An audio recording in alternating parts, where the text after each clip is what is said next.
ஆண்டவே கிருபையினாலே எங்களை நடத்து. ஆண்டவர் தாமே உங்களை ஆசீர்வதிப்பாராக.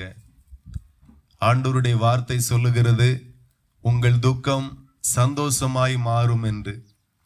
அப்படியே இன்றைக்கு உங்களுடைய வாழ்க்கையில இருக்கிற துக்கங்களை ஆண்டவர் மாற்றுவாராக.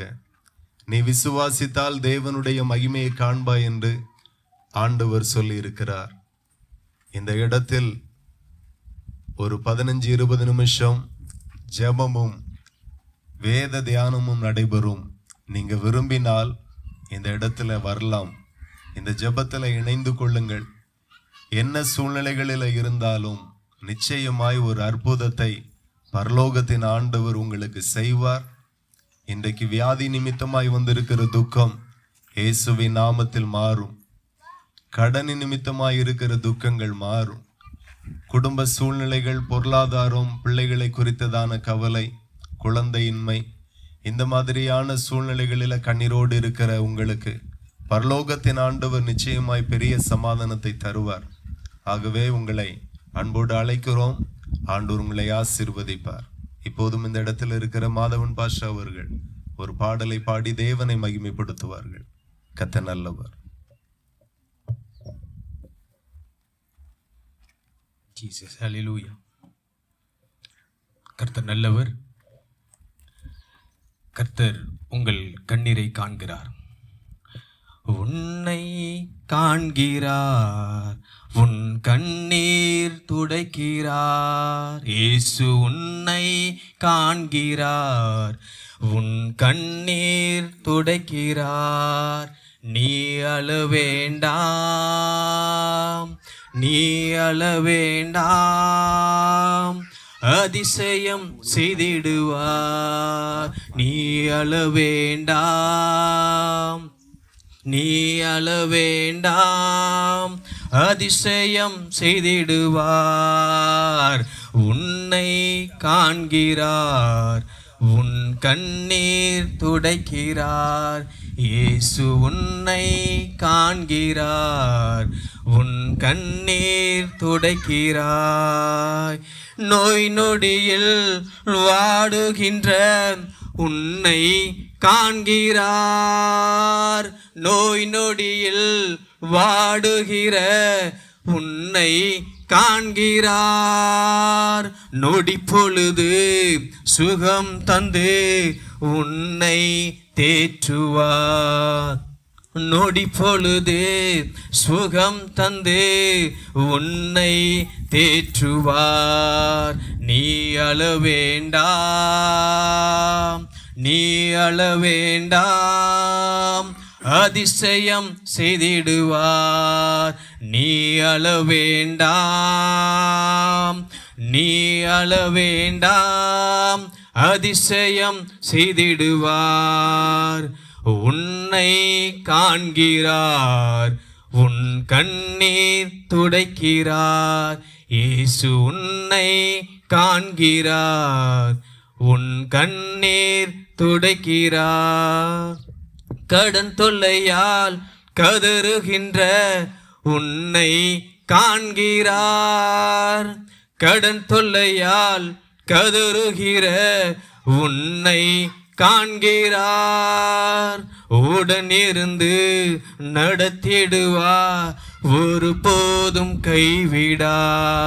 இயேசு உடன் இருந்து நடத்திடுவார், ஒரு போதும் கைவிடார். நீ அழ வேண்டாம், நீ அழ வேண்டாம், அதிசயம் செய்திடுவார். நீ அழ வேண்டாம், நீ அழ வேண்டாம், அதிசயம் செய்திடுவார். உன்னை காண்கிறார், உன் கண்ணீர் துடைக்கிறார். இயேசு உன்னை காண்கிறார், உன் கண்ணீர் துடைக்கிறார். எதிர்காற்றோடு போராட்டமா உன்னை காண்கிறார். எதிர்காற்றோடு போராட்டமா உன்னை காண்கிறார். உன் படகில் ஏறுகிறார், அமைதி தருகிறார். இயேசு உன் படகில் ஏறுகிறார், அமைதி தருகிறார். நீ அழ வேண்டாம், நீ அழ வேண்டாம், அதிசயம் செய்திடுவார். நீ அழ வேண்டாம், நீ அழ வேண்டாம், அதிசயம் செய்திடுவார். உன்னை காண்கிறார், உன் கண்ணீர் துடைக்கிறார். இயேசு உன்னை காண்கிறார், உன் கண்ணீர் துடைக்கிறார். கிறிஸ்துவோடு இணைந்து வாழும் நமக்கு வெற்றி உண்டு. கிறிஸ்துவோடு இணைந்து வாழும் நமக்கு வெற்றி உண்டு. நறுமணம் போல் பரவிடுவோம், நற்செய்தி முழங்குவோம். நறுமணம் போல் பரவிடுவோம், நற்செய்தி முழங்குவோம். நீ அழ வேண்டாம், நீ அழ வேண்டாம், அதிசயம் செய்திடுவார். நீ அழ வேண்டாம், நீ அழ வேண்டாம், அதிசயம் செய்திடுவார். கர்த்தர் உங்களை ஆசீர்வதிப்பாராக.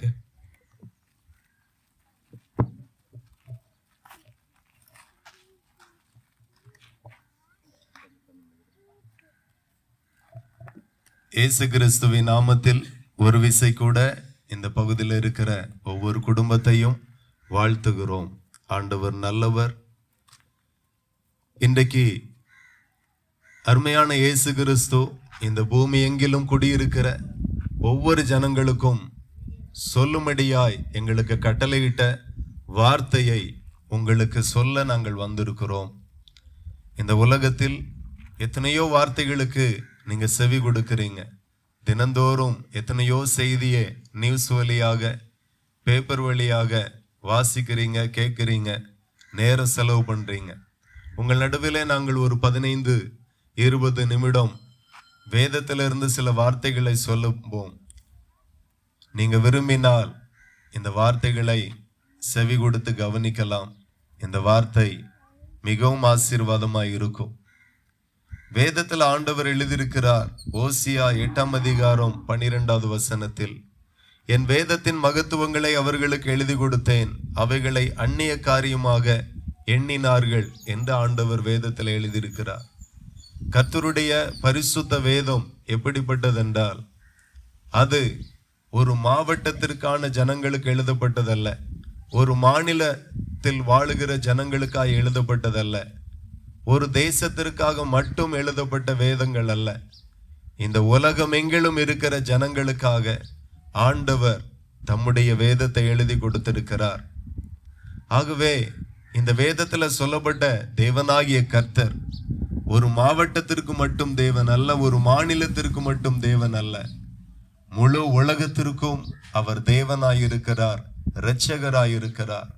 ஆகவே அவருடைய வார்த்தை ஒரு மாவட்டத்தோடு நிற்காமல் அது பல தேசங்களுக்குள்ளாய் வாழுகிற ஜனங்களுக்கு கடந்து போகிறது. வேத வசனம் எப்படிப்பட்டதென்றால் அது சத்தியமானது, ஜீவனானது. அதுவே ஒரு மனுஷனுக்கு பரலோகத்துக்கு போகக்கூடிய வழியாக, வழிகாட்டியாக இருக்கிறது. ஆகவே ஆண்டவர் சொல்லுகிறார், என் வேதத்தின் மகத்துவங்களை அவர்களுக்கு எழுதி கொடுத்தேன், அவைகளை அந்நிய காரியமாக எண்ணினார்கள் என்று. இந்தியாவில் நீங்க பாத்தீங்கன்னா அநேக இடங்களில் வேதத்தை அவமரியாதை செய்கிற செயல்களை நியூஸ் வழியா நாம பார்க்கிறோம். வேதத்தை கீழே எரிகிறது, எரிக்கிறது, கிழிக்கிறது, காலில் போட்டு மிதிக்கிறது, இப்படி அறியாம சில ஜனங்கள் செய்கிறார்கள். ஆனா வேதம் எப்படிப்பட்டது என்று சொன்னால், இந்த வேதம் உலகத்திலே அதிகமான ஜனங்கள் வாசிக்கிற ஒரு புஸ்தகம் உண்டானால் அது கர்த்தருடைய வேத புஸ்தகம் மட்டும். அதே போல இந்த உலகத்திலே அதிகமாய் விற்பனை ஆகுகிற ஒரு புஸ்தகம் உண்டானால் அது கர்த்தருடைய வேத புஸ்தகம். அதே போல இந்த உலகத்திலே ஒரு புஸ்தகத்தை பல மொழிகளிலே மொழிபெயர்ப்பு செய்து வெளியிடப்பட்ட ஒரு புஸ்தகம் உண்டானால் அது கர்த்தருடைய வேத புஸ்தகம். இந்தியாவிலே மாத்திரம் கிட்டத்தட்ட 1500க்கும் 1400க்கும் அதிகமான பாஷைகள் பேசுகிறார்கள். இதுவரையிலும் வேதம் கிட்டத்தட்ட 1700க்கும் அதிகமான பாஷைகளில மொழிபெயர்க்கப்பட்டு ஜனங்களுக்கு கொடுக்கப்பட்டு இருக்கிறது. ஆகவே இது ஒரு மனுஷனால் தொடங்கப்பட்ட எழுதப்பட்ட ஒரு வேதமே ஆனால் ஒரு மாநிலத்தோடு ஒரு தேசத்தோடு நின்று போகும். ஆனால் வானத்தையும் பூமியும் படைத்த தேவனால இந்த ஊழியங்கள், இந்த சபை, ஆண்டவருடைய பணி தொடங்கப்பட்டபடியினால் இது பல கிராமங்கள், பல தேசங்கள், பல தீவுகளை கடந்து இன்றைக்கும் அவருடைய நாமம் அநேக ஜனங்களுக்கு பிரசங்கிக்கப்பட்டு வருகிறது. ஆகவே தயவு செய்து நீங்க வேதத்தை கவனிங்க, வேதத்திற்கு செவி கொடுங்க. அது உங்களுக்கு மிகுந்த ஆசீர்வாதமாய் இருக்கும். வேதம் எப்படிப்பட்டதென்றால் வேதத்துல சொல்லப்பட்ட ஒவ்வொரு வார்த்தையும் விஞ்ஞானத்தின் மூலமாய் நிரூபிக்கப்பட்ட வார்த்தைகளாய் இருக்கிறது. இன்னைக்கு சாதாரணமான பாம்பர மக்களிடத்துல போய் வேதத்தை குறித்து சொன்னா ஒருவேளை அவர்கள் ஏற்றுக்கொள்வார்கள். ஆனா தேசங்களில் அப்படி எல்லாரும் படித்தவர்கள் இருக்கிறாங்க, அநேக பேர் ஞானிகள் இருக்கிறாங்க, அறிஞர் பெருமக்கள் இருக்கிறாங்க, விஞ்ஞானிகள் இருக்கிறாங்க. இவர்கள் எல்லாம் வேதத்தை நாங்க சொல்லுகிறதுனால சாதாரண முறையில் அவர்கள் ஏற்றுக்கொள்ளுகிறது இல்லை. ஆகவே வேதம் விஞ்ஞானத்தின் மூலமாய் நிரூபிக்கப்பட்டிருக்கிறது. வேதத்துல சொல்லப்பட்டதெல்லாம் உண்மை. வேதம் கட்டுக்கதை அல்ல. வேதத்துல சொல்லப்பட்ட சம்பவங்கள் கதையில் அல்ல, அது வரலாறு, அது சத்தியம். அதுல சொல்லப்பட்டிருக்கிற தீர்க்க தரிசனங்கள் நிறைவேறி இருக்கிறது, நிறைவேறி கொண்டிருக்கிறது, நிறைவேற போகிறது. அதுல சொல்லப்பட்ட ஒவ்வொரு சம்பவங்களும் அறிவியல் மூலமாய், விஞ்ஞானத்தின் மூலமாய் நிரூபிக்கப்பட்டிருக்கிறது. அது உண்மைக்கு மாறாக எதுவுமே சொல்லப்படலை என்று சொல்லி பல விஷயங்கள் விஞ்ஞானத்தின் மூலமாய் நிரூபிக்கப்பட்டிருக்கிறது. நீங்க கவனித்தால் வேதத்துல ஏசாயா தீர்க்கதரிசி 40:22 சொல்லப்பட்டிருக்கிறது, அவர் பூமியின் உருண்டையின் மேல் வீற்றிருக்கிறார் என்று. இந்த பூமியை குறித்து ஆண்டவர் கிட்டத்தட்ட 3000 ஆண்டுகளுக்கு முன்பதாகவே சபைக்கு வெளிப்படுத்தினார், இந்த பூமி உருண்டையாயிருக்கிறது என்று. ஆனால் அப்போது இருந்த அநேகர் இந்த பூமி தட்டையாயிருக்கிறது, சதுரமாயிருக்கிறது, நீளமாயிருக்கிறது, பல வடிவங்களை சொன்னார்கள். அப்பொழுது ஆராய்ச்சியாளர்கள் வேதத்துல சொன்னதை கிண்டல் பண்ணினார்கள். பிற்பாடு ஆராய்ச்சியாளர்கள் ஆராய்ந்து பார்க்கும்போது வேதத்துல சொல்லப்பட்டபடியே இந்த பூமி உருண்டையாக தான் இருக்கிறது என்று சொல்லி ஏற்றுக்கொண்டு பிற்பாடு வெளியிடப்பட்டது. ஆகவே வேதத்துல சொல்லப்பட்ட ஒரு வரியாகிலும் அது பொய் அல்ல, உண்மைக்கு மாறாக சொல்லப்படல. ஆகவே நான் ஒரு சத்திய வேதத்துல இருந்து உங்களுக்கு பேச வந்திருக்கிறேன் என்கிறதை நான் உங்களுக்கு தெரியப்படுத்துகிறேன். வேதத்துல பாத்தீங்கன்னா லேவியராகமம் 17:11 வாசித்தால் மாம்சத்தின் உயிர் இரத்தத்துல இருக்கிறது என்று சொல்லி ஆண்டவருடைய வார்த்தை கிட்டத்தட்ட 4000-5000 ஆண்டுகளுக்கு முன்பதாக எழுதப்பட்டிருக்கிறது. கிட்டத்தட்ட ஒரு 300 வருஷத்துக்கு முன்பதாக, 200 வருஷத்துக்கு முன்பதாக மருத்துவ உலகத்திற்கு ஒரு மனுஷனுடைய உயிர் எதுல இருக்கு என்று சொல்லியே தெரியாது. அது நிரூபிக்கப்படவில்லை, அது கண்டுபிடிக்கப்படவில்லை. அமெரிக்கா தேசத்தின் தேச தந்தை என்று சொல்லி கருதப்படுகிற ஜனாதிபதி ஒருவர் தொண்டையில வீக்கம் வந்து காய்ச்சல் பட்டு வியாதிப்பட்டு படுக்கையானார். அப்போ இருந்த மருத்துவ முறையில ஒரு மனுஷனுக்கு ஒரு இடத்துல வீக்கம் அப்படின்னா அதுல கெட்ட ரத்தம் இருக்கும் போல, அதுல கொஞ்சம் எடுத்துட்டா, வெளியே எடுத்துட்டா சரியாகிரும், இப்படியெல்லாம் மருத்துவ முறைகள் இருந்திருக்கிறது. அப்படியே அவருக்கு தொண்டை பகுதியில் வீக்கமானபடியினால் முதல்ல ஒரு 350 மில்லி எடுத்தாங்க, சரியாகல. அதுக்கு பிறகு 1 லிட்டருக்கும் அதிகமா எடுத்தாங்க, சரியாகல. மறுபடியும் அவருக்கு 1 லிட்டருக்கு மேல ரத்தம் எடுத்தாங்க. கடைசியில் அவர் இறந்து போனார். அதுக்கு பிறகுதான் ஏன் ரத்தம் எடுத்தா சுகமாகணுமே, ரத்தம் எடுத்தா ஆள் இறந்து போச்சு அப்படின்னு பார்க்கும்போது ஒரு மனுஷனுடைய உயிர் வேதத்துல சொல்லப்பட்டபடியே இரத்தத்துல இருக்கிறது என்று சொல்லி மருத்துவ உலகம் ஆராய்ச்சி மூலமாய் வேத வசனம் என்ன சாட்சி கொடுக்கிறதோ அப்படியே அவர்களுடைய சாட்சியும் இருந்தது. ஆகவே நான் சொல்லுகிறேன், ஒரு சாதாரண புஸ்தகத்துல இருந்து நான் உங்களுக்கு பிரசங்கிக்க வரவில்லை. விஞ்ஞானத்தின் மூலமாக, ஆராய்ச்சி மூலமாக வேத வசனங்கள் அதிகமாய் நிரூபிக்கப்பட்டிருக்கிறது. வேதம் பொய்யல்ல, வேத வசனங்கள் பொய்யல்ல. யோபுவின் புஸ்தகம் 26:7 சொல்லப்பட்டு இருக்கிறது, பூமி அந்தரத்திலே தொங்க வைக்கிறார் என்று ஆண்டவரை குறித்து எழுதப்பட்டு இருக்கிறது. இந்த பூமி எது மேலேயோ இருக்கிறது, யாரோ கையில ஏந்தி நிற்கிறார்கள், யாரோ தோளில சுமந்து நிற்கிறார்கள் என்று சொல்லி பல கதைகள் இருக்கலாம். ஆனால் ஆராய்ச்சியாளர்கள் சொல்லுகிறாங்க, இந்த பூமி கிட்டத்தட்ட சில நூற்றாண்டுகளுக்கு முன்பதாக தான் கண்டுபிடிக்கப்பட்டது. ஆண்டவர் இந்த பூமியை சிருஷ்டிக்கும் போது அதுக்கு ஒரு தனியான தூண்களை அமைத்து அதுல வைக்கல, அந்தரத்துல தொங்க வைத்திருக்கிறாரா. இந்த பூமி அந்தரங்கத்துல நிற்கிறது. இந்த பூமியினுடைய அஸ்திபாரம் எதுவுமே கிடையாது. வேதத்துல சொன்னபடி அது உண்மை என்று சொல்லி நிரூபிக்கப்பட்டிருக்கிறது. ஆகவே நான் வேதத்துல இருந்து சொல்லப்படுகிறதும் வேதத்துல எழுதப்பட்டிருக்கிற எல்லா வார்த்தைகளும் உண்மையானது. உண்மைக்கு புறம்பாய் வேதத்துல எதுவுமே இல்லை. ஆகவே ஒரு 10 நிமிடம் உங்களோடு கூட பேசுகிறேன், தயவாய் செவி கொடுங்க. இது மூலமாய் நீங்க ஆசீர்வதிக்கப்படுவீர்கள். 2000 ஆண்டுகளுக்கு முன்பதாக இயேசு என்கிற இரட்சகர், இயேசு என்கிற தெய்வம் இந்த பூமிக்கு பிதாவாகிய தேவனால் அனுப்பப்பட்டார். அவர் இந்த பூமியில வந்து 3 காரியத்திற்காக, கிட்டத்தட்ட அநேக காரியத்திற்காக இயேசு கிறிஸ்து வந்தாலும் கிட்டத்தட்ட 3 காரியத்தை நான் உங்களுக்கு சொல்லுகிறேன். இயேசு கிறிஸ்து இந்த பூமியில வந்தது எதற்கு அப்படின்னா, அவர் இந்த பூமியில வந்து பிதாவாகிய தேவனுடைய சித்தத்தை எங்களை போல தெருக்களில நின்று, கடற்கரையில நின்று, பட்டணங்களில நின்று, தீவுகளில நின்று ஜனங்களுக்கு பிரசங்கித்தார். ஒரு மனுஷன் எப்படி வாழணும், எப்படி வாழக்கூடாது, எப்படி வாழ்ந்தால் அது நல்லது என்கிறத எல்லாம் ஆண்டவராகிய இயேசு கிறிஸ்து பிரசங்கித்தார். இன்றைக்கு நாம நமக்கு பிடிச்ச மாதிரி வாழுவோம், நமக்கு தெரிஞ்ச மாதிரி வாழுவோம், மற்றவர்களை பார்த்து வாழுவோம். அப்படி வாழுகிறதுனால நிச்சயமாய் நமக்கு ஒரு ஆசீர்வாதம் வரப்போகிறது இல்லை. அருமையான இயேசு கிறிஸ்து இந்த பூமியில வந்து மனிதர்களை பார்த்து சொன்னார். முதல் பிரசங்கத்தினுடைய தலைப்பு, மனம் திரும்புங்கள், பரலோக ராஜ்யம் சமீபமாய் இருக்கிறது என்று. ஒரு மனுஷன் பரலோகத்துக்கு போகணும் அப்படின்னா, பூமியில ஆசீர்வாதமாய் இருக்கணும் அப்படின்னா முதல்ல மனம் திரும்பணும்.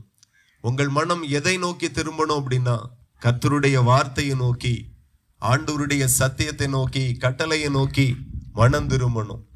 மனிதர்கள் எப்படி வாழ்ந்து கொண்டிருந்தார்கள், ஆண்டவர் எப்படி மனம் திரும்ப சொன்னார் அப்படின்னா, மத்தேயு எழுதின சுவிசேஷம் 5:5 சொல்லப்பட்டு இருக்கிறது, சாந்த குணமுள்ளவர்கள் பாக்கியவான்கள், அவர்கள் பூமியை சுதந்தரித்துக் கொள்வார்கள் என்று சொல்லப்பட்டு இருக்கிறது. அப்ப ஆண்டவர் மனுஷனை எப்படி வாழ வைக்கிறார், வாழ விரும்புகிறார், நம்முடைய வாழ்க்கை எப்படி இருக்கணும் அப்படிங்கிறதை ஆண்டவர் பேசினார். சாந்த குணமுள்ளவர்கள் பாக்கியவான்கள். இன்னைக்கு ஒரு மனுஷன் எப்படி ஆசீர்வதிக்கப்படுகிறான் அப்படின்னா, நிறைய பேருக்கு நிறைய சிந்தைகள் இருக்கிறது. நம்ம ஒரு சிட்டில இருந்தா நல்லா இருந்திருக்கலாம், நல்ல வேலை இருந்திருக்கோம், நல்ல வசதி வாய்ப்பு இருந்திருக்கோம், நல்லா இருந்திருக்கலாம், கிராமத்துல வந்து மாட்டிக்கிட்டேன் அப்படிங்கிற மாதிரி சிலருடைய யோசனை இருக்கும். சிலர் என்ன நினைப்பாங்க அப்படின்னா, நம்ம அப்பாவுக்கு வசதி இல்லை, வருமானம் இல்லை, அதனால குடும்பம் ஏழை ஆயிற்று அப்படின்னு கூட நினைப்பாங்க. சிலர் நினைப்பாங்க, நம்ம நல்லா படிக்கல, ஒருவேளை இந்த குரூப்புக்கு பதிலாக வேற குரூப்பு, வேற டிகிரி முடிச்சிருந்தா நல்ல வேலை கிடைச்சிருக்கும், லட்சங்களை சம்பாத்தியம் பண்ணியிருக்கலாம் அப்படின்னு நம்ம நினைப்போம். ஆனால் பரலோகத்தின் ஆண்டவர் அப்படி சொல்லல. ஒரு மனுஷனுடைய ஆசீர்வாதம் படிப்பிலையோ, வசதியிலையோ, பரம்பரை சொத்துலையோ அல்ல. இன்னைக்கு ஒரு காலத்துல நல்லா இருந்தவர்கள் இன்னைக்கு நல்லா இல்லை, அதுதான் உண்மை. ஒரு மனுஷனுடைய ஆசீர்வாதம் எங்கே இருந்து வருகிறது என்றால் அவன் குணத்தில இருந்து வருகிறது. அதை புரிந்து கொள்ளுங்க. ஒருவேளை இந்த என்னுடைய சத்தத்தை கேட்கிற யாராகிலும் சாந்த குணமே இல்லை அப்படின்னா உங்க குணத்தை மாற்றுங்க. பலருக்கு சாந்த குணம் இல்லை. எடுத்த உடனே கெட்ட வார்த்தை, எடுத்த உடனே கை நீட்டுகிறது, எடுத்த உடனே பழி வாங்கணும், வைராக்கியம், பொறாமை, கோபம், மூர்க்கம், வெறித்தனம், இப்படி எல்லாம் அநேகருக்குள்ளா இருக்கிறது. அதெல்லாம் ஆண்டவர் பார்த்துட்டே இருக்கிறார். இப்படி இருந்தால் நிச்சயமாய் நாம் ஆசீர்வதிக்கப்பட முடியாது. பரலோகத்தின் தேவன் யாரை ஆசீர்வதிக்க விரும்புகிறார்? அவன் சாந்த குணமாய் இருக்கணும். சாந்த குணம் உள்ளவன்கள் பாக்கியவான், அவர்கள் பூமியை சுதந்தரித்துக் கொள்ளுவார்கள் என்று சொல்லப்பட்டிருக்கிறது. இந்த பூமியில ஒரு மனுஷன் ஒரு வாகனத்தை வாங்கி சுதந்தரிக்கணும், ஒரு வீடை கட்டி சுதந்தரிக்கணும், ஒரு இடத்தை வாங்கி சுதந்தரிக்கணும் அப்படின்னா அந்த சுதந்திரம் தேவனால கொடுக்கப்படுகிறது. அதற்கு எதன் அடிப்படையில ஆண்டவர் கொடுக்கிறார் அப்படின்னா குணத்தின் அடிப்படையில. ஆகவே சினிமாவை பார்த்து பார்த்து பழகிட்டு, சினிமால சில ஹீரோக்கள் பண்ணுகிற சேட்டை, அப்படியே போறது, துப்பாக்கி எடுத்து சுடுறது, கத்தி எடுத்து குத்துறது, இதெல்லாம் நம்ம பார்த்து பார்த்து வாழ்க்கைன்னா இப்படிதான் வாழணும் போல, வெட்டு குத்தாக வாழணும் போலன்னு நம்மளும் நினைக்கிறோம். பெரும்பாலும் அந்த மாதிரியான சினிமா தான் நிறைய ஓடுது. அதை பார்த்து பார்த்தே நம்ம மனசு மாறுது. ஆனால் உங்களையும் என்னையும் படைத்த ஆண்டவர் அதை விரும்புகிறது இல்ல. நீங்க சாந்த குணமாயிருங்கள். இதை தான் இயேசு கிறிஸ்து இந்த பூமியில வந்து சொன்னார். அப்படியே இருதயத்தில் சுத்தமுள்ளவர்கள் பாக்கியவான்கள், அவர்கள் தேவனை தரிசிப்பார்கள் என்று சொல்லப்பட்டிருக்கிறது. அப்ப இருதயம் சுத்தமாய் வைத்துக் கொள்ளணும். வீடை சுத்தமாய் வைக்கிறோம், போட்டிருக்கிற வஸ்திரங்களை சுத்தமாய் வைக்கிறோம், நம்முடைய பொருட்களை சுத்தமாய் வைக்கிறோம், நல்லது. ஆனால் இருதய சுத்தம் பரலோகத்தின் தேவனுடைய சித்தமாய் இருக்கிறது. நிறைய பேருக்கு இருதயத்தை சுத்தமாய் வைக்க தெரியல. இருதயத்தில் எல்லாம் கசப்பு, மற்றவர்களை குறித்த பொறாமை, கெட்ட சிந்தை, பயங்கரமான பாவ சிந்தை, இதெல்லாம் இருதயத்தில் இருக்கிறது. இப்படி எல்லாம் இருக்குமே ஆனால் ஆண்டவர் அவர்களை வெறுக்கிறார். இருதயத்தில் சுத்தமுள்ளவர்கள் தான் பாக்கியவனாய் இருக்க முடியும், அவர்கள் தான் தேவனை தரிசிக்க முடியும் என்று ஆண்டவர் வேதத்தில் எழுதியிருக்கிறார். பரலோகத்துக்கு போனோம் அப்படின்னா இருதயத்துல சுத்தம் வேணும், வாழ்க்கையில சுத்தம் வேணும், கைகளில சுத்தம் வேணும். அப்படி சுத்தமில்லாத யாரும் பரலோக ராஜ்யத்திற்கு போக முடியாது. எல்லா மதங்களும் ஒன்றை பிரதிபலிக்கிறது, பேசுகிறது. மரித்ததற்கு பிறகு பரலோகம் ஒன்று வைக்கப்பட்டிருக்கிறது, நரகம் ஒன்று வைக்கப்பட்டிருக்கிறது. யார் ஒருவர் இந்த பூமியில உண்மையும் பிரியமாய் வாழுகிறார்களோ, ஆண்டவருடைய வார்த்தையின்படி வாழுகிறார்களோ, அவர்கள் பரலோகத்துக்கு போவார்கள். ஆகவே ஆண்டவர் இந்த இடத்துல சொல்லுகிறார், இருதயத்தில் சுத்தமுள்ளவர்கள் பாக்கியவான்கள், அவர்கள் தேவனை தரிசிப்பார்கள் என்று. பரலோகத்துல தேவனை தரிசிக்கணும் அப்படின்னா இருதயத்துல சுத்தம் வேண்டும். சோ இப்படிப்பட்ட காரியங்கள் எல்லாம் வேதத்திலிருந்து நிறைய ஆண்டவர் ஜனங்களை சந்தித்து பேசினார். 12 சீசர்களை உருவாக்கி சபையை நிறுவி இன்றைக்கும் சபை இந்த வசனங்களை ஒவ்வொரு தலைமுறைக்கும் பல காலமாக இதையே பிரசங்கித்து கொண்டிருக்கிறது. ஆகவே இந்த வார்த்தை ஆண்டவர் உங்களை நேசித்து எங்களை கொண்டு உங்களுக்கு பேசுகிறார். சோ ஆண்டவர் பிரசங்கிக்கும்படியாய் வந்தார். பிதாவாகிய தேவன் தன்னுடைய ஒரே பேரான குமாரனை பிரசங்கிக்கும்படியாய் அனுப்பினார். இரண்டாவது ஒரு காரியம், ஆண்டவர் எதற்காக வந்தார்னா வியாதியில் இருக்கிற ஜனங்களை விடுவிக்கும்படியாய் அவர் வந்தார். இயேசு கிறிஸ்து இந்த பூமியில செய்த அற்புதத்தை குறித்து வேதம் சொல்லுகிறது. ஒரு புஸ்தகத்தில் எழுதி வைத்த அந்த உலகம் கொள்ளாது அவ்வளோ அற்புதங்களை இயேசு செய்தார். இன்றைக்கும் அவருடைய சபை, அவருடைய ஊழியக்காரர்கள் மூலமாய் அநேக அற்புதங்கள் நடந்து கொண்டு இருக்கிறது. இயேசு அற்புதங்களை செய்கிறவர் அந்த பூமிக்கு வந்தார். உங்க வாழ்க்கையில் அற்புதம் தேவை என்றால், வியாதியில ஒரு அற்புதம் தேவை என்றால், இயேசுவை நோக்கி கூப்பிட்டு பாருங்க. எத்தனையோ மனிதர்களை நோக்கி போனீங்க, மந்திரவாதிகளை நோக்கி போனீங்க. உங்க பிரச்சனையை ஒரு முறை உங்களை தாழ்த்தி கர்த்தருக்கு முன்பதாய் பணிந்து, இயேசுவே இந்த பிரச்சனை என்னை விட்டு மாறட்டும் என்று சொல்லி பாருங்க. இயேசு உங்களை விடுவிக்க உண்மை உள்ளவராய் மாறுகிறார். இயேசுவை உண்மையாய் தொழுது கொள்ளுகிற யாராயிருந்தாலும், வேதத்தை நேசித்து அதற்கு கீழ்ப்படுகிற யாராயிருந்தாலும், அந்த மனுஷனுக்கு எவ்வளவு பெரிய மந்திரவாதி சேவனை செய்து ஏவுதல் பண்ணினாலும் அவனை அணுகாது. ஆண்டவர் வேதத்தில் அந்த மனுஷனுக்காக, அவரை ஆராதிக்கிற பிள்ளைகளுக்காக அவர் ஒரு வார்த்தை எழுதியிருக்கிறார். பொல்லாப்பு உனக்கு நேரிடாது, வாதை உன் கூடாரத்தை அணுகாது என்று சொல்லி. எந்த மந்திரவாதினால ஏவப்பட்ட வாதை கர்த்தருடைய பிள்ளைகளை சேதப்படுத்த வலிமையில் உள்ளது அல்ல, அதிகாரம் உள்ளது அல்ல. கர்த்தர் அவரை ஆராதிக்கிற, அவரை நேசிக்கிற, அவரை விசுவாசிக்கிற, அவரை நம்புகிற ஒவ்வொரு குடும்பத்தை அவர் காப்பாற்றுகிற தேவனாய் இருக்கிறார். சோ சேவனை கட்டுகள் இருக்குமே ஆனால் இயேசுவை நோக்கி கூப்பிட்டு பாருங்க, நிச்சயம் அற்புதம் நடக்கும். 5 வருஷத்துக்கு 7 வருஷத்துக்கு வைத்த கட்டுகளை சில நிமிடங்களுக்குள்ளாக, சில நொடிகளுக்குள்ளாக ஆண்டவர் உடைக்க வல்லமை உள்ளவராய் இருக்கிறார்.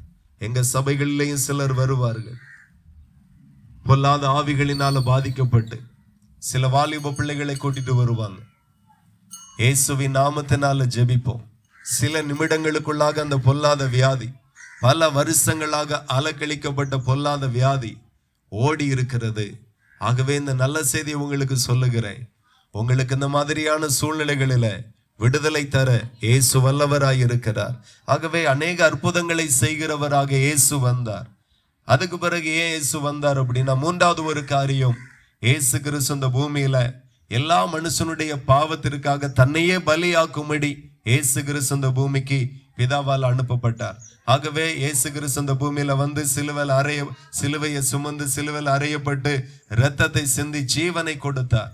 எதற்காக கொடுத்தார் அப்படின்னா, இந்த பூமியில ஒரு மனுஷன் அறிந்தோ அறியாமலோ தெரிந்தோ தெரியாமலோ சில பாவங்கள் பண்ணுகிறார்கள். அதுக்கு பிறகு அந்த பாவம் அந்த மனிதர்களை இந்த குடும்பத்தை சும்மா விடாது. எந்த பாவம் பார்த்தீங்கன்னா, எந்த பாவத்தை செய்தாலும் அதற்கான பிரதிபலன் உண்டு. எதை விதைக்கிறாயோ அதை நீ அறுப்பாய் என்று ஆண்டவர் வேதத்தில் எழுதியிருக்கிறார். ஆகவே நல்லது செய்தா நல்லதை அறுப்பீங்க, தீமை செய்தா தீமை அறுப்பீங்க. ஆகவே ஆண்டவர் பரிசுத்தமாய் இருங்கள் என்று வேதத்துல பல இடத்துல மனிதர்களுக்கு எழுதியிருக்கிறார். ஆகவே ஆண்டவருடைய வார்த்தை அறியாமல், கர்த்தருடைய உபதேசங்களை அறியாமல், மனம்போன போக்கில விரும்பினதை வாழ்ந்து விருப்பம் போல வாழ்ந்து எத்தனையோ மனிதர்கள் பல தவறு பண்ணி இருக்கிறாங்க. அந்த மனுஷன் பண்ணின பாவத்தினால ஒரு சாபம் ஒரு குடும்பத்தின் மேல வறுமையானால் அந்த குடும்பமே நல்லா இருக்காது. இன்னைக்கும் எத்தனையோ குடும்பம் சாபத்திற்குள்ளாய் இருக்கிறது. சாபம் பல விதத்துல வேலை செய்கிறது. குழந்தை பாக்கியத்தை தடை பண்ணுகிறது, திருமண வாழ்க்கையை தடை பண்ணுகிறது, சமாதானத்தை கெடுக்கிறது, தற்கொலையின் எண்ணங்களை கொண்டு வருகிறது, இளவயதின் மரணத்தை கொண்டு வருகிறது. சில பொல்லாத வியாதி நீங்க கவனித்தீர்களானா, சிலர் தகப்பன் 40 வயசுல இறந்திருப்பார் வியாதியில இல்ல விபத்துல. அதே வயசுல பிள்ளைகளை இறப்பார்கள். சில குடும்பத்துல ஆண்களே இருக்க மாட்டாங்க, சின்ன சின்ன வயசுல இறந்துருவாங்க. பல விதமா இந்த சாபம் இன்னும் எத்தனையோ வகையில கிரியை செய்கிறது. ஒரு குடும்பத்துல ஒரு கிராமத்துல ஒரு குடும்பத்தை சந்தித்த அந்த தெருவில் எல்லாம் பாத்தீங்கன்னா ஆண்களே கிடையாது. ஒண்ணு விட்டுட்டு போயிருப்பாரு, இல்லைன்னா இறந்திருப்பாரு. இந்த மாதிரியான ஒரு சாபம் அந்த தெருவிலே இருந்தது. இந்த மாதிரியான சாபத்திற்காக தான் இயேசு கிறிஸ்து இந்த பூமிக்கு வந்தார். ஒருவேளை என் குடும்பமும் இதே போல ஒரு சாபத்துல இருக்கிறது, இந்த சாபம் எப்படி மாறும் அப்படின்னா, இயேசு எனக்காக தான் வந்தார் என்று நீங்க விசுவாசித்து, எனக்காக தான் அவர் சிலுவையை சுமந்தார், என் பாவத்தை தான் அவர் சிலுவையில சுமந்தார், எனக்காக தான் ரத்தம் சிந்தினார், எனக்காக தான் ஜீவனை கொடுத்தார் என்று நீங்க விசுவாசித்து, ஆண்டவரே என் பாவமும் மன்னிக்கப்படட்டும், என் சாபமும் என்னை விட்டு மாறட்டும் என்று சொல்லி நீங்க சொல்லிங்க. வாய்களை திறந்த ஆண்டவரை கூப்பிட்டு பாருங்க. இன்றைக்கு அந்த சாப கட்டுகள் விலகி போகிறதை, அடுத்த தலைமுறையை இப்போ வாழ்ந்து கொண்டிருக்கிற உங்க பிள்ளைகள் மேல இனி அது கிரிய செய்யாது. ஆகவே இயேசு கிறிஸ்து இந்த காரியத்திற்காய் வந்தார். இப்போ இயேசு கிறிஸ்து 2000 ஆண்டுகளுக்கு முன்பதாக வந்தார். அதே போல இயேசு கிறிஸ்து இந்த பூமியில இருக்கும்போது அவர் சொன்னார். அவரிடத்துல சீசர்கள் கேட்டார்கள். இயேசு சொன்னார், நான் மறுபடியும் வருவேன் என்று. இயேசு கிறிஸ்துனுடைய 2ஆம் வருகையை உலகம் எதிர்பார்த்து கொண்டிருக்கிறது. இயேசு கிறிஸ்து மறுபடியும் சீக்கிரமாய் வரப்போகிறார். அதை குறித்து சீசர்களுக்கு சொல்லும் போது சீசர்கள் கேட்டாங்க, உலகத்தின் முடிவுக்கும் உம்முடைய வருகைக்கும் என்ன அடையாளம் என்று சொல்லி. 2 காரியம் வரப்போகிறது. இயேசு மறுபடியும் இந்த பூமிக்கு வரப்போகிறார். இந்த உலகம் சீக்கிரத்துல அழிய போகிறது. எல்லாருடைய இருதயத்திலும் இருக்கிறது, ஒரு நாள் இந்த பூமி அழிந்து போகும் என்று சொல்லி. ஆனா என்னைக்கு என்று சொல்லி தெரியாம இருக்கிறோம். சிலர் சொன்னாங்க 2000 உலகம் அழிஞ்சிரும் அப்படின்னு ஒரு பெரிய எதிர்பார்ப்பு இருந்துச்சு. ஆனா இன்னைக்கு 2025 வருஷத்துல நாம வாழ்ந்து கொண்டிருக்கிறோம். நீங்க கவனித்தீர்கள், ஆனால் இந்த உலகம் ஒரு நாள் அழியும், இயேசு சீக்கிரமாய் வரப்போகிறார். இப்போ நீங்க நினைக்கலாம், உலகம் அழிஞ்சா என்ன, இயேசு கிறிஸ்து வந்தா எனக்கு என்ன, நான் உண்டு, என் வீடு உண்டு, நான் உண்டு, என் வேலை உண்டு, இப்படியெல்லாம் நீங்க நினைக்கலாம். கிடையாது. இந்த பகுதியில தான் முக்கியமாய் உங்களுக்கு சொல்ல வேண்டிய ஒரு செய்தி இருக்கிறது. தயவு செய்து ஒரு 5 நிமிஷத்தில் என்னுடைய வார்த்தையை முடிக்கிற செவி கொடுங்க. இது உங்களுக்கு பிரயோஜனமா இருக்கும். இயேசு கிறிஸ்து வரும்போது ஒண்ணு நடக்கும். 2ஆம் வருகையில ஒரு காரியம் நடக்கும். அது என்ன அப்படின்னா, இந்த வேதத்தை கை கொண்டு ஒரு மனுஷன் இந்த பூமியில வாழ்ந்து மரித்திருப்பானால், வேதத்துல சொல்லப்பட்டு இருக்கிற ஒவ்வொரு வார்த்தையின்படி வாழ்ந்து மரித்திருப்பானால் இயேசு கிறிஸ்து வரும்போது அவனுடைய கல்லறைகள் திறக்கப்பட்டு அவனுடைய ஆத்துமா உயிர்ப்பிக்கப்பட்டு அவரோடு கூட சேர்க்கப்பட்டு பரலோகத்துக்கு போகும். ஒருவேளை இயேசு கிறிஸ்து வரும்போது இந்த வேத வசனத்தின்படி கை கொண்டு நடந்த ஒரு மனுஷன் உயிரோடு இருப்பானால் ஒரு நொடி பொழுதுல அவன் மறுரூபமாக்கப்பட்டு இயேசுவோடு கூட சேர்க்கப்பட்டு பரலோகத்துக்கு போவான் என்று சொல்லப்பட்டு இருக்கிறது. பரலோகத்துக்கு ஒரு மனுஷன் போகணும் அப்படின்னா இயேசு தேவை, அவருடைய வார்த்தை தேவை, அவருடைய சத்தியம் தேவை. ஒரு மனுஷன் பரலோகத்துக்கு போகணும்னா பாவங்கள் மன்னிக்கப்படணும், பாவத்திலிருந்து மனம் திரும்பணும். பாவத்தை மறைக்கிறவன் வாழ்வடைய மாட்டான், அவைகளை அறிக்கை செய்து விட்டு விடுகிறவன் இரக்கம் பெறுவான் என்று வேதத்துல சொல்லப்பட்டு இருக்கிறது. நான் செய்கிற பாவம் என் வீட்டுக்கு தெரியாது, என் குடும்பத்துக்கு தெரியாது, என் சமுதாயத்துக்கு தெரியாது, என் ஊருக்கு தெரியாது, மறைச்சு செய்வேன். அப்படியெல்லாம் அந்தரங்கத்துல செய்தாலும் வெளியரங்கமாய் செய்கிற பாவத்திற்கும் நரகம், அந்தரங்கமாய் செய்கிற பாவத்திற்கும் நரகம். ஆகவே எச்சரிக்கப்படுகிறீர்கள், மனம் திரும்புங்கள். பரலோகத்துக்கு போனா பாவத்திலிருந்து மனம் திரும்பணும். ஆண்டவருடைய வருகையில போனா பாவத்திலிருந்து மனம் திரும்பணும். வேதத்துல சொல்லப்பட்டு இருக்கிறது ஞான ஸ்நானம் எடுக்கணும். ஞான ஸ்நானம் எதற்காக? மதமாற்றத்திற்காக கொடுக்கப்படாமல் ஒரு மனுஷனுடைய பாவ மன்னிப்புக்காக ஞான ஸ்நானம் கொடுக்கப்பட்டிருக்கிறது. ஒரு மனுஷன் பரலோகத்துக்கு போகணும்னா பரிசுத்தாவியின் அபிஷேகத்தை பெறணும். ஆண்டவர் அவருடைய சபையில இருக்கிற எல்லா ஜனங்களுக்கும் தன்னுடைய ஆவியை கொடுக்கிறார். ஒரு மனுஷன் பிசாசின் ஆவிகளில பாதிக்கப்பட்டதை நம்ம பார்க்கிறோம். பிசாசின் ஆவியினால ஆடுகிறதை உருளுகிறதை நம்ம பார்க்கிறோம். ஒரு மனுஷனுக்குள்ள பிசாசின் ஆவி, செத்த ஆவி, மனிதர்களின் ஆவி வரக்கூடுமே, ஆனால் கர்த்தருடைய ஆவியும் வரக்கூடும், வரும். அதை ஆண்டவர் சபையில ஜனங்களுக்கு தருகிறார். அப்போ ஒரு மனுஷன் பரலோகத்துக்கு போகணும்னா மனம் திரும்பணும், பாவத்திலிருந்து மனம் திரும்பணும், ஞான ஸ்நானம் எடுக்கணும், அபிஷேகம் பெறணும். அப்படிப்பட்ட மனுஷன் இயேசு கிறிஸ்துனுடைய வருகையில ஒரு நொடி பொழுது மறுரூபமாக்கப்பட்டு இயேசுவோடு கூட சேர்க்கப்படுவான். இப்போ இயேசு கிறிஸ்துனுடைய வருகையின் அடையாளத்தை ஒரு சில நிமிடத்துக்குள்ளாய் சொல்லி நான் முடிக்கிறேன். உம்முடைய வருகைக்கும் உலகத்தினுடைய முடிவுக்கும் என்ன அடையாளம் என்று ஆண்டவர் இடத்துல சீசர்கள் கேட்டாங்க. அப்போ ஆண்டவர் சொன்னார், கிட்டத்தட்ட 8 அடையாளங்களை ஆண்டவர் வைத்திருக்கிறார். அதுல ஒன்று, யுத்தங்களையும் யுத்தங்களின் செய்திகளையும் நீங்க கேள்விப்பட ஆரம்பிப்பீர்கள். நீங்க நன்றாய் கவனிங்க. இப்பொழுது கிட்டத்தட்ட ஒரு 6-7 நாடுகள் ஒரு நாடுகளோடு ஒரு நாடு மோதி கொண்டிருக்கிறது, யுத்தங்கள் நடந்து கொண்டிருக்கிறது. சில நாடுகளுக்கு நாடு எப்போ யுத்தங்கள் வெடிக்கும் என்று சொல்லி தெரியாத நிலையில காணப்படுகிறது. யுத்தங்கள் இயேசு கிறிஸ்துனுடைய வருகை குறித்து எச்சரிக்கிறது. இந்த யுத்தங்கள் வெறும் செய்தி அல்ல, இயேசு வருகிறார், இயேசு வருகிறார் என்று அடையாளத்தை ஜனங்கள் மத்தியில எச்சரிக்கையாய் இது சொல்லப்படுகிறது. நீங்க கவனிக்கலாம். ஒரு 150 வருஷத்துக்கு முன்பதாக இன்னைக்கு இருந்த எந்த டெக்னாலஜியும் இல்லை. ஒருவேளை அப்படியே இருக்குமே, ஆனால் இன்னைக்கு காசாவில் என்ன நடக்குன்னே நமக்கு தெரிஞ்சிருக்காது, இஸ்ரவேல்ல என்ன நடக்குன்னே நமக்கு தெரிஞ்சிருக்காது. ஆனால் கடைசி கால செய்தி ஒரு மாவட்டத்தோடு நின்று போகக்கூடாது, மாநிலத்தோடு நின்று போகக்கூடாது என்று சொல்லி இன்றைக்கு இன்டர்நெட் இருக்கிறது, கேமரா இருக்கிறது, நியூஸ் சேனல் இருக்கிறது, செல்போன் இருக்கிறது. வீட்டுக்குள்ளேயே இருந்து நம்ம ஒவ்வொரு இடங்கள்ல நடக்கிற, ஈரான்ல என்ன நடக்கு, இஸ்ரேல்ல என்ன நடக்கு, அமெரிக்கால என்ன நடக்கு, வீட்டுல இருந்தே பார்க்கிறோம். இது வசதி. இத்தனை ஆண்டுகளாக இவ்வளவு வளர்ச்சி இல்லை, கடைசி காலத்துல ஏன் இவ்வளவு வளர்ச்சி? எல்லா ஜனங்களுக்கும் இந்த செய்தி போய் சேர வேண்டும் என்கிறதற்காக ஆண்டவர் இந்த அறிவெல்லாம் மனுஷனுக்கு தந்து, இந்த டெக்னாலஜி எல்லாம் ஆண்டவர் தந்திருக்கிறார்.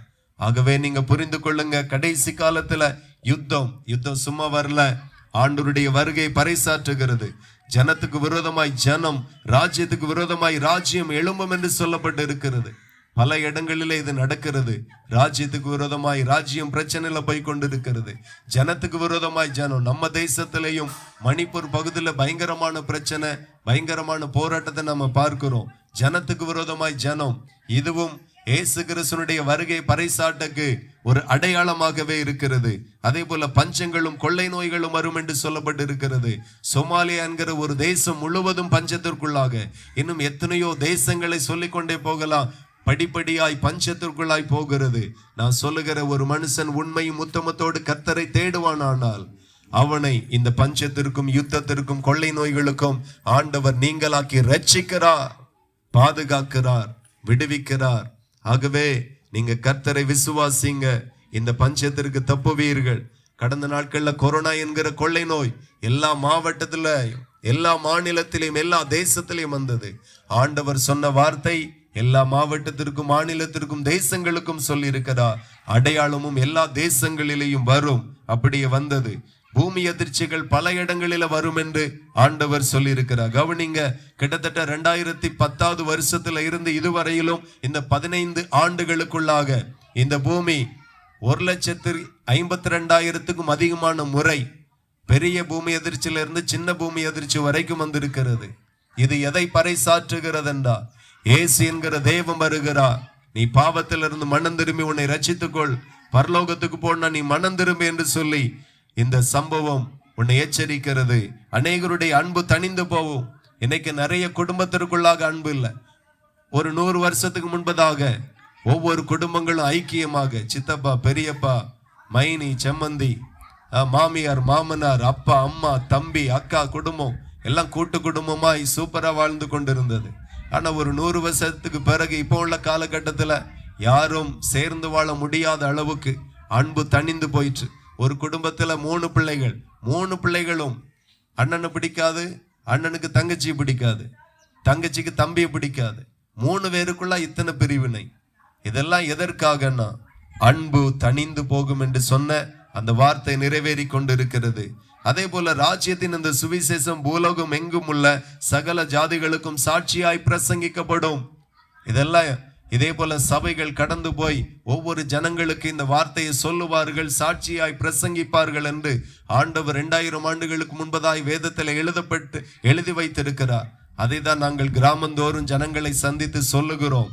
ஆகவே ஒரு மனுஷனால் உருவாக்கப்பட்ட மதம் சபை ஆனால் இது ஒரு தெருவோடு நின்று போயிருக்கும், ஒரு மாவட்டத்தோடு நின்று போயிருக்கும். இந்த ஊழியம், இந்த சபை, இந்த ராஜ்யத்தின் இந்த பணி, இந்த தேவனுடைய இந்த வேலை ஒரு மனுஷனால் தொடங்கப்பட்டதல்ல. வானத்தையும் பூமியும் படைத்த அண்ட சராசரங்களுக்கும் அதிபதியாய் இருக்கிற தேவனால உண்டாக்கப்பட்ட இந்த ஊழியம் யாராலையும் தடை பண்ண முடியாது. ஆகவே ஆண்டவர் உங்களை நேசித்து இவ்வளவு காரியத்தை சொல்லி இருக்கிறார். மனம் திரும்புங்கள், கர்த்தர் உங்களை நேசிக்கிறார். வீடுகளில் இருந்து இயேசுவை நோக்கி கூப்பிடுங்க, உங்களுக்கு சமாதானம் உண்டாகும், ஆறுதல் பெருகும். இப்போதும் ஒருவேளை பாவ கட்டுகள், சாப கட்டுகள், வியாதியின் கட்டுகள் இருந்தால் இருக்கிற இடத்துல மனசுக்குள்ள சொல்லுங்க, என் சாபம் மாறட்டும் ஆண்டவரே, என் பாவத்தை மன்னிங்க ஆண்டவரே, என் குடும்பத்துல இருக்கிற வறுமைகள், கஷ்டங்கள், தற்கொலையின் எண்ணங்கள், சேவனையின் ஆவிகள் எல்லாம் எங்களை விட்டு மாற செய்யுங்கன்னு சொல்லுங்க. உங்களுக்காக நாங்கள் ஜெபிக்க போகிறோம். நீங்களும் மனதுக்குள்ளாக ஜெபிங்க. ஒரு அற்புதத்தை தேவன் உங்களுக்கு செய்ய போகிறார். ஆமென்.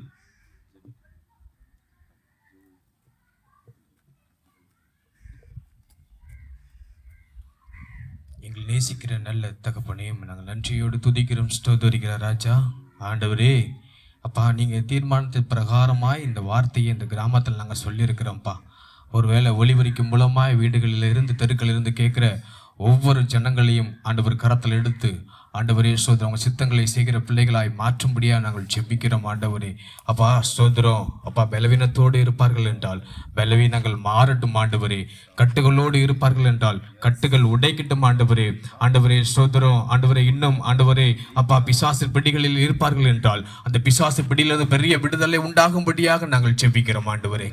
ஆண்டவரே குழந்தை பாக்கியத்திற்காக வருகிறோம்ப்பா.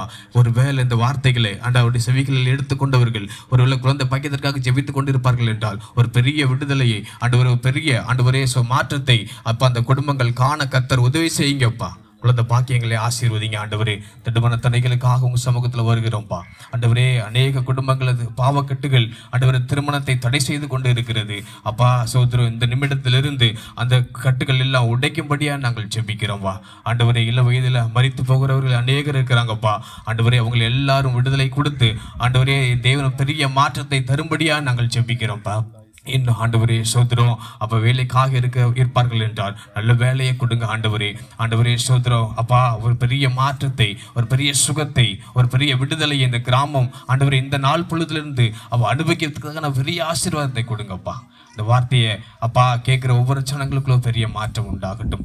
சமாதானத்தை கொடுங்க ஆண்டவர். இதற்காக உதவி செய்த குடும்பங்களை கர்த்தர் அப்பா ஆசீர்வதிக்கும்படியா நாங்கள் ஜெபிக்கிறோம். கரத்தில் தாழ்த்தி ஒப்பு கொடுக்கிறோம் இயேசுவின் நாமத்தில் பிதாவே, ஆமேன் ஆமேன். என் ஆத்துமாவே கர்த்தரே சோதரே, என் முள்ளலுமே ஒரு பரிசுத்த நாமத்தை சோதரே. என் ஆத்துமாவே கர்த்தரே சோதரே, கர்த்தர் செய்த பெரிய காரியங்களை மறவாதே. ஆமேன் ஆமேன் ஆமேன். இந்த வார்த்தையை கேட்ட யாவருக்கும் ஆமா நன்றி.